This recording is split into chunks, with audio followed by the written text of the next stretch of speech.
الحمدللہ رب العالمین والصلاة والسلام علی رسول الانبیاء المرسلین اللهم ربنا آتنا في الدنيا حسنة وفي الآخرة حسنة وقنا عذاب النار اللهم لا تزغ قلوبنا بعد إذ هديتنا وهب لنا من لدنك رحمة إنك أنت الوهاب رب اجعلني مقيم الصلاة ومن ذريتي ربنا وتقبل دعاء ربنا اغفر لي ولوالدي وللمؤمنين يوم يقوم الحساب اللهم نسألك العفو والعافية في الدنيا والآخرة فالله خير حافظا وهو أرحم الراحمين۔ حیات الصحابہ میں پیج نمبر 225 والیوم 3 میں جو باب چل رہا تھا وہ تھا نبی کریم علیہ الصلوۃ والسلام اور صحابہ کرام کا زمانے میں اقامت اور اقتدا، یعنی کیا کون امام ہوتا تھا اور کون اقتدا ان کی اقتدا میں ہوتا تھا۔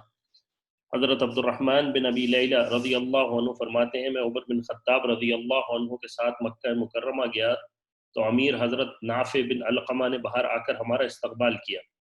حضرت عمر رضی اللہ عنہ نے پوچھا آپ نے اپنے پیچھے مکے والوں کو کا امیر کس کو بنایا ہے؟ حضرت نافع رضی اللہ عنہ نے کہا عبد الرحمن بن ابزی رضی اللہ عنہ۔ حضرت عبد الرحمن بن ابی لیلہ رضی اللہ عنہ فرماتے ہیں میں عمر بن خطاب رضی اللہ عنہ کے ساتھ مکہ مکرمہ گیا تو امیر مکہ حضرت نافع بن علقمہ رضی اللہ عنہ نے باہر آ کر ہمارا استقبال کیا۔ حضرت عمر نے پوچھا آپ اپنے پیچھے مکے والوں کا امیر کس کو بنا کر آئے ہیں؟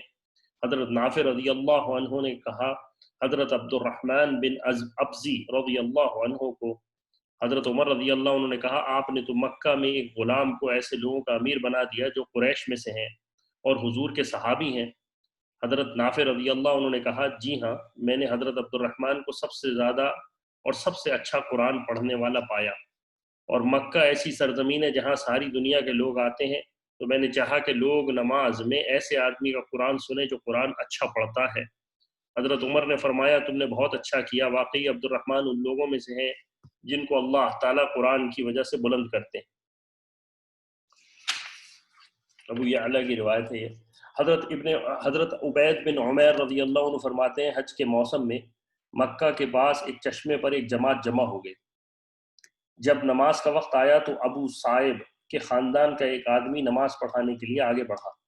اس کی زبان فصیح اور صاف نہیں تھی، تو حضرت مسعور بن مخرمہ رضی اللہ عنہ نے اسے پیچھے کر دیا اور دوسرے آدمی کو آگے کر دیا۔ یہ بات حضرت عمر بن خطاب رضی اللہ عنہ تک پہنچ گئی۔ وہاں تو حضرت عمر رضی اللہ عنہ نے ان سے کچھ نہ کہا۔ جب مدینہ منورہ پہنچے تو عمر رضی اللہ عنہ نے حضرت مسعور رضی اللہ عنہ سے باس پرس کی۔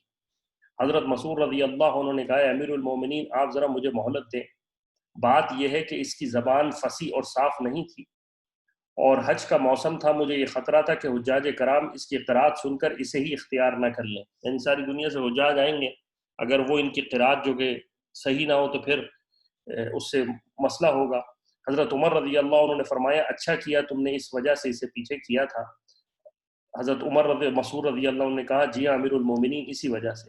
حضرت عمر رضی اللہ عنہ نے فرمایا تو پھر تم نے ٹھیک کہا، ٹھیک کیا۔ عبد الرزاق و بہقی کی روایت ہے۔ حضرت طلحہ بن عبید رضی اللہ عنہ نے کچھ لوگوں کو نماز پڑھائی اور نماز کے بعد ان سے کہا میں امامت کے لیے آگے بڑھنے سے پہلے آپ سے پوچھنا بھول گیا کہ کیا آپ میرے پیچھے نماز پڑھانے پر راضی ہیں؟ میرے نماز پڑھانے پر راضی ہیں؟ ان لوگوں نے کہا جی ہاں، اور اے رسول اللہ صلی اللہ علیہ وسلم کے خاص صحابی آپ کی نماز پڑھانے کو کون ناپسند کر سکتا ہے؟ حضرت طلحہ رضی اللہ عنہ نے فرمایا میں نے حضور کو یہ فرماتے سنا ہے جو لوگوں کو نماز پڑھائے اور لوگ اس کے نماز پڑھانے پہ راضی نہ ہو تو اس کی نماز کانوں سے اوپر نہیں جاتی، یعنی اللہ تعالیٰ اس کو قبول نہیں کرتے۔ طبرانی اور حیثمی کی روایت ہے۔ حضرت انس بن مالک رضی اللہ عنہ فرماتے ہیں بعض دفعہ حضرت عمر بن عبدالعزیز رحمہ اللہ علیہ کے پیچھے نماز نہ پڑھا کر حضرت انس بن مالک رضی اللہ عنہ بعض دفعہ حضرت عمر بن عبدالعزیز رحمہ اللہ علیہ کے پیچھے نماز نہ پڑھا کرتے، کیونکہ شروع میں یہ بنی امیہ کے خلفاء کی طرح بعض دفعہ نماز میں اتنی دیر سے پڑھتے کہ نماز کا وقت ختم ہو جاتا تھا۔ بعد میں جب یہ خود خلیفہ بنے تو پھر صحیح وقت پر نہ پڑھنے لگے تھے، تو حضرت عمر رحمہ اللہ علیہ تعالی نے ان سے پوچھا آپ کیوں ایسا کرتے ہیں؟ حضرت انس نے پوچھا میں نے حضور کو نماز پڑھتے ہوئے دیکھا ہے، جب تم ان جیسی نماز پڑھتے ہو تو وہ تمہارے پیچھے پڑھتا ہوں، اور جب تم ان جیسی نماز نہیں پڑھتے تو میں اپنی نماز پڑھ کر گھر چلا جاتا ہوں۔ احمد اور حیثمی کی روایت۔ حضرت ابو ایوب رضی اللہ عنہ بعض دفعہ مروان بن حکم کے ساتھ نماز نہیں پڑھتے تھے، تو ان سے مروان نے پوچھا آپ ایسا کیوں کرتے ہیں؟ حضرت ابو ایوب انصاری رضی اللہ عنہ نے فرمایا میں نے نبی کریم علیہ الصلوۃ والسلام کو نماز پڑھتے ہوئے دیکھا ہے، اگر تم ان جیسی نماز پڑھتے ہو تو میں تمہارے ساتھ پڑھتا ہوں، اور اگر تم ان جیسی نہیں پڑھتے تو میں اپنی نماز پڑھ کر گھر چلا جاتا ہوں۔ طبرانی۔ حضرت ابو خالد بجلی رحمہ اللہ علیہ بجلی رحمہ اللہ علیہ کہتے ہیں کہ میں نے ابو ہریرہ رضی اللہ عنہ سے پوچھا حضور علیہ الصلوۃ والسلام آپ لوگوں کو نماز اسی طرح پڑھایا کرتے تھے؟ ابو ہریرہ رضی اللہ عنہ نے فرمایا کیا تمہیں میری نماز میں کوئی اشکال ہے؟ میں نے کہا میں اسی کے بارے میں پوچھنا چاہتا ہوں۔ ابو ہریرہ نے کہا ہاں حضور علیہ الصلوۃ والسلام مختصر نماز پڑھاتے تھے، اور حضور کا قیام اتنا دیر ہوتا جتنی دیر میں مؤذن مینار سے اتر کر صف پر پہنچ جائے، یعنی مینار کے اوپر اگر اذان دینے والا جو ہے وہ نیچے تک پہنچ جائے تو اتنا آپ علیہ الصلوۃ والسلام کا قیام ہوتا تھا۔ ایک روایت میں ہے کہ حضرت ابو خالد رحمہ اللہ علیہ کہتے ہیں میں نے ابو ہریرہ رضی اللہ عنہ کو مختصر نماز پڑھاتے دیکھا۔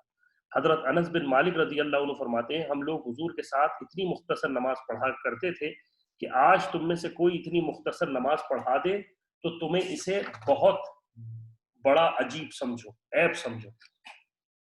حضرت عدی بن حاتم رضی اللہ عنہ ایک مجلس میں تشریف لے گئے، اتنے میں نماز کھڑی ہو گئی، ان لوگوں کے امام نے آگے بڑھ کر نماز پڑھائی، وہ امام نماز میں کافی دیر بیٹھے رہے۔ جب وہ نماز سے فارغ ہوئے تو عدی رضی اللہ عنہ نے فرمایا تم میں سے جو ہمارا امام بنے اس کو چاہیے کہ وہ رکوع سجدہ تو پورا کرے لیکن قیام اور قاعدے کو لمبا نہ کرے، کیونکہ اس کے پیچھے چھوٹے بڑے، بیمار، مسافر، صحت مند، ضرورت مند، ہر طرح کے لوگ ہوتے ہیں۔ اس کے بعد جب اگلی نماز کا وقت آیا تو علی رضی اللہ عنہ نے آگے بڑھ کر نماز پڑھائی، رکوع اور سجدہ پورا کیا، باقی نماز یعنی قیام اور قاعدہ کو مختصر کیا، اور نماز سے فارغ ہو کر فرمایا ہم لوگ حضور کے پیچھے اسی طرح نماز پڑھتے تھے۔ طبرانی اور حیثمی کی روایت ہے، اور اسی پر حضرت شیخ نے مولانا یوسف کاندھیلوی نے اسی پر اس کا باب ختم کر دیا، یعنی رسول اللہ صلی اللہ علیہ وسلم کی جماعت کے ساتھ جو نماز ہوتی تھی وہ مختصر ہوتی تھی۔ اما عائشہ اب آگے ہے حضور علیہ الصلوۃ والسلام اور آپ کے صحابہ کرام کا نماز میں رونا۔ اما عائشہ رضی اللہ عنہما فرماتی ہیں حضور رات گزارا کرتے تھے، پھر بلال رضی اللہ عنہ اذان دے کر حضور کو بلایا کرتے، پھر حضور کھڑے ہو کر غسل کرتے، اب بھی مجھے حضور کے رخسار اور بالوں پر پانی گرتا ہوا نظر آ رہا ہے، پھر حضور باہر تشریف لے جاتے اور نماز پڑھاتے، میں حضور کے رونے کی آواز سنا کرتی۔ ابو یعلا کی اور حیثمی کی روایت ہے۔ حضرت عبید بن عمیر رضی اللہ عنہ فرماتے ہیں میں نے اما عائشہ رضی اللہ عنہما سے پوچھا آپ نے حضور کی سب سے زیادہ عجیب بات وہ دیکھی ہو وہ ہمیں ضرور بتا دیں، یعنی جو کوئی عجیب الگ بات دیکھی ہو وہ بتا دیں۔ پہلے تو وہ خاموش ہو گئیں، پھر فرمایا ایک رات حضور نے فرمایا اے عائشہ مجھے چھوڑو، آج رات میں اپنے رب کی عبادت کروں۔ میں نے عرض کیا اللہ کی قسم مجھے آپ کا قرب بھی بہت پسند ہے، اور جس کام کو آپ کو خوشی ہو وہ بھی بہت پسند۔ چنانچہ حضور اٹھے، وضو کیا اور پھر کھڑے ہو کر نماز پڑھنے لگے۔ نماز میں روتے رہے اور اتنا روئے کہ آپ علیہ الصلوۃ والسلام کی گود گیلی ہو گئی، اور بیٹھ کر اتنا روئے کہ آپ کی داڑھی آنسو مبارک تر ہو گئے، پھر سجدے میں اتنا روئے کہ زمین تر ہو گئی۔ پھر بلال رضی اللہ عنہ حضور کی نماز کی اطلاع دینے آئے، پھر جب انہوں نے حضور کو روتے دیکھا تو عرض کیا یا رسول اللہ آپ کیوں رو رہے ہیں؟ حالانکہ اللہ تعالیٰ نے آپ کے اگلے پچھلے گناہ تمام معاف کر دیے ہیں۔ حضور نے فرمایا تو کیا میں اللہ کا شکر گزار بندہ نہ بنوں؟ آج رات مجھ پر ایسی آیت نازل ہوئی ہے جو آدمی اسے پڑھے اور غور و فکر نہ کرے اس کے لیے ہلاکت ہے، اور وہ قرآن کی آیت ہے ان فی خلق السماوات والارض سے لے کر آخر تک، سورہ آل عمران کی 190 آیت۔ بلا شبہ آسمان اور زمین کے بنانے میں اور یکے بعد دیگرے رات اور دن کے آنے میں دلائل ہے عقلوں کے لیے، اہل عقل کے لیے۔ حضرت مطرف رحمہ اللہ علیہ اپنے والد رضی اللہ عنہ بیان کرتے ہیں میں نے حضور کو نماز پڑھتے دیکھا، آپ علیہ الصلوۃ والسلام کے سینے سے رونے کی ایسی آواز آ رہی تھی جیسے چکی چلنے کی ہوتی ہے۔ ابو داؤد کی روایت ہے۔ نسائی کی روایت میں یہ بھی ہے کہ سینے سے رونے کی ایسی آواز آ رہی تھی جیسے ہنڈیا پکنے کی آواز ہوتی ہے۔ حضرت عبداللہ بن شداد بن الحاد رحمہ اللہ علیہ کہتے ہیں میں صبح کی نماز پہ آخر صف میں تھا، میں نے حضرت عمر کے رونے کی آواز سنی، وہ سورہ یوسف پڑھ رہے تھے، پڑھتے پڑھتے اس آیت پر پہنچے اعوذ باللہ من الشیطان الرجیم انما اشکو بثی وحزنی الی اللہ میں نے تو اپنے رنج و غم کی صرف اللہ سے شکایت کرتا ہوں۔ حضرت ابن عمر رضی اللہ عنہ فرماتے ہیں میں نے حضرت عمر رضی اللہ عنہ کے پیچھے نماز پڑھی تو میں نے 3 صف پیچھے ان کے رونے کی آواز سنی۔ حضرت آگے باب ہے نماز میں خشوع و خضوع۔ حضرت سہل بن سعد رضی اللہ عنہ فرماتے ابو بکر صدیق رضی اللہ عنہ نماز میں ادھر ادھر متوجہ نہیں ہوا کرتے تھے، احمد کی روایت۔ حضرت مجاہد رحمہ اللہ علیہ کہتے ہیں عبداللہ بن زبیر رضی اللہ عنہ نماز میں اس طرح کھڑے ہوتے جیسے کہ وہ لکڑی ہوں، اور ابو بکر صدیق رضی اللہ عنہ بھی ایسے ہی کیا کرتے۔ حضرت مجاہد رحمہ اللہ علیہ کہتے ہیں یہ ہے نماز میں خشوع، یعنی سیدھے کھڑے رہنا جب۔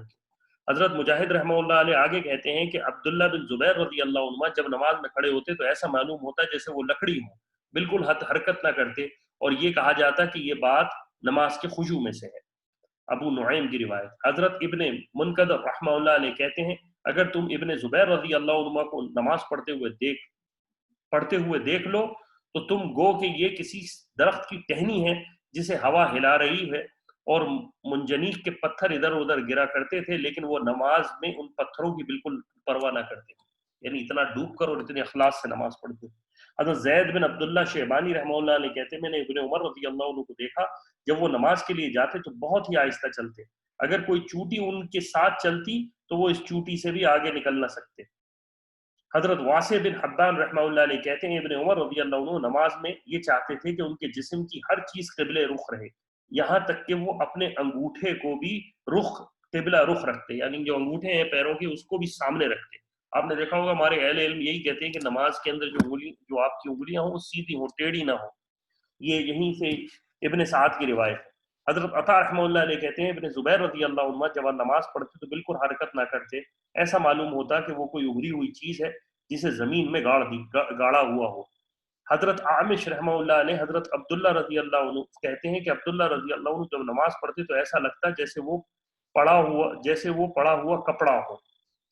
حضرت طاؤس رحمہ اللہ علیہ کہتے ہیں میں نے عبداللہ بن عمر رضی اللہ عنہ کی طرح نماز میں قبلہ رہنے کی بہت زیادہ اہتمام کرتے ہوئے کسی اور کو نہیں دیکھا، وہ نماز میں اپنا چہرہ پاؤں قبلہ رخ رکھنے کا سختی سے اہتمام کرتے۔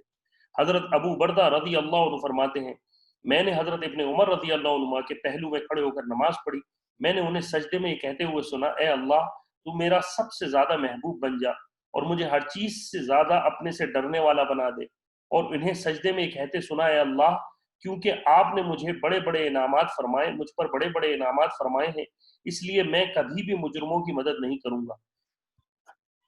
حضرت عائشہ رضی اللہ عنہ کی والدہ ام رومان رضی اللہ عنہ فرماتی ہے میں ایک مرتبہ نماز پڑھ رہی تھی، نماز میں ادھر ادھر جھکنے لگی تو ابو بکر صدیق نے دیکھ لیا تو مجھے اس زور سے ڈانٹا کہ میں ڈر کی وجہ سے نماز توڑنے کے قریب ہو گئی۔ پھر فرمایا میں نے حضور سے سنا ہے کہ جب کوئی نماز میں کھڑا ہو تو اسے اپنے تمام بدن کو بالکل سکون سے رکھے، یہود کی طرح ہلے نہیں، بدن کے تمام اعضاء نماز میں بالکل سکون سے رہنا نماز کے پورا ہونے کا جز ہے۔ ابو نعیم کی روایت ہے۔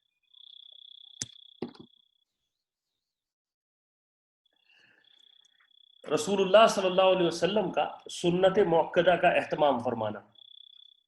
حضرت عبداللہ بن شقیق رحمہ اللہ علیہ کہتے ہیں میں نے اما عائشہ رضی اللہ عنہا سے حضور کی سنت نمازوں کے بارے میں پوچھا تو انہوں نے فرمایا حضور ظہر سے پہلے میرے گھر میں 4 رکعت نماز پڑھتے، پھر پہاڑ تشریف لے جاتے، لوگوں کو نماز پڑھاتے، پھر میرے گھر تشریف آ کر 2 رکعت نماز پڑھتے، پھر آپ علیہ الصلوۃ والسلام لوگوں کو عشاء کی نماز پڑھاتے، پھر میرے گھر آ کر 2 رکعت نماز پڑھتے، پھر رات کو 9 رکعت پڑھتے جن میں وتر کی نماز بھی شامل ہے، اور رات کو کبھی بہت دیر تک کھڑے ہو کر نماز پڑھتے اور کبھی بہت دیر تک بیٹھ کر نماز پڑھتے، اور جب کھڑے ہو کر قرات فرماتے تو کھڑے ہو کر ہی رکوع اور سجدہ فرماتے، اور جب بیٹھ کر قرات فرماتے تو بیٹھ کر ہی رکوع سجدہ فرماتے، اور جب صبح صادق ہو جاتی اور فجر کا وقت ہو جاتا تو آپ علیہ الصلوۃ والسلام 2 رکعت نماز پڑھتے، پھر باہر تشریف لے جاتے اور لوگوں کو فجر کی نماز پڑھاتے۔ مسلم کی روایت ہے، یعنی جو ظہر کی رکعتیں جو 4 رکعت ہمارے یہاں موقدہ ہے جس کو پڑھنا، اس کی طرف اشارہ ہے۔ اما عائشہ رضی اللہ اور اس کے بعد اسی طرح پھر فجر کی بھی اسی میں بتایا گیا، اور اس کے ساتھ ساتھ پھر عشاء کی 2 رکعت جو بعد میں پڑھی جاتی ہیں اس کا اہتمام بھی بتایا گیا۔ اما عائشہ رضی اللہ عنہ فرماتی ہے نبی کریم علیہ الصلوۃ والسلام فجر کی 2 سنتوں سے زیادہ کسی سنت کا اہتمام نہیں فرماتے تھے، شیخان کی روایت ہے، یعنی بخاری و مسلم۔ اما عائشہ رضی اللہ عنہا فرماتی ہیں میں نے حضور کو فجر سے پہلے 2 رکعتوں کے لیے جتنی جلدی کرتے دیکھا، خیر کے کسی کام اور مال غنیمت میں اتنی جلدی کرتے نہیں دیکھا۔ اما عائشہ رضی اللہ عنہا ہی فرماتی ہیں کہ نبی کریم علیہ الصلوۃ والسلام ظہر سے پہلے 4 رکعت، صبح سے پہلے 2 رکعت کبھی نہیں چھوڑتے تھے، کبھی نہیں چھوڑتے تھے۔ آج ہمارے یہاں اہتمام، مطلب ہم یہ سوچتے ہیں یہ تو سنت ہی ہے، تو ہم خود اپنے اس پر اہتمام کر لیں کہ ہم کس طرف ہیں۔ حضرت بلال رضی اللہ عنہ فرماتے ہیں صبح کی نماز کی اطلاع دینے کے لیے حضور کے پاس آئے، اما عائشہ رضی اللہ عنہ ان سے کچھ بات پوچھنے لگ گئیں جس سے دیر ہو گئی، اور صبح کا چاندنا زیادہ ہو گیا، یعنی روشنی زیادہ ہو گئی۔ حضرت بلال نے کھڑے ہو کر حضور کو خبر کی اور مسلسل خبر کرتے رہے، لیکن حضور فوری باہر تشریف نہ لائے بلکہ تھوڑی دیر بعد آئے اور لوگوں کو نماز پڑھائی۔ پھر حضرت بلال کو حضور نے بتایا کہ اما عائشہ رضی اللہ عنہ مجھ سے کچھ پوچھ میں لگ گئی تھی جس کی وجہ سے مجھے دیر ہو گئی۔ پھر حضرت بلال نے پوچھا کہ میں نے آپ کو بار بار اطلاع کی تھی لیکن فوراً آپ باہر تشریف نہ لائے بلکہ کچھ دیر میں آئے، اس کی کیا وجہ؟ حضور نے فرمایا میں نے فجر کی 2 رکعت سنت پڑھی، اسی وجہ سے باہر آنے میں دیر ہو گئی۔ حضرت بلال رضی اللہ عنہ کا یا رسول اللہ آپ سنت نہ پڑھتے کیونکہ صبح تو بہت زیادہ روشن ہو گئی تھی۔ حضور نے فرمایا اگر صبح اس سے بھی زیادہ روشن ہو جاتی تو بھی میں یہ 2 رکعت پڑھتا، ضرور پڑھتا، اور بہت عمدہ اور اچھے طریقے سے پڑھتا۔ ابو داؤد کی روایت ہے اور حسن اس کی سند ہے۔ حضرت قابوس رحمہ اللہ علیہ نقل کرتے ہیں میرے والد نے اما عائشہ رضی اللہ عنہما کے پاس یہ پیغام بھیجا کہ کس نماز کو پابندی سے پڑھنا حضور کو زیادہ پسند تھا۔ اما عائشہ رضی اللہ عنہ فرمایا حضور ظہر سے پہلے 4 رکعت نماز پڑھتے اور ان میں لمبا قیام فرماتے اور رکوع سجدہ اچھی طرح کرتے۔ ابن ماجہ کی روایت۔ حضرت عبداللہ بن صائب رضی اللہ عنہ فرماتے ہیں حضور ظہر سے پہلے اور زوال کے بعد 4 رکعت نماز پڑھتے اور فرمایا کرتے یہ ایسی گھڑی ہے جس میں آسمان کے دروازے کھل جاتے ہیں اور میں چاہتا ہوں اس میں کوئی میرا نیک عمل اوپر جائے۔ احمد اور ترمذی کی روایت ہے۔ حضرت علی رضی اللہ عنہ فرماتے ہیں نبی کریم علیہ الصلوۃ والسلام ظہر سے پہلے 4 اور ظہر کے بعد 2 رکعت نماز پڑھتے۔ اما عائشہ رضی اللہ عنہ فرماتی ہیں نبی کریم علیہ الصلوۃ والسلام جب ظہر سے پہلے 4 رکعت نہ نماز پڑھ سکتے تو انہیں ظہر کے بعد پڑھتے۔ یہ وہ مسئلہ ہے جس میں ہم ہمارے علماء کہتے ہیں کہ جب آپ کو ظہر کی 4 رکعت نکل جائے تو اس فرض کے بعد پڑھ لیں۔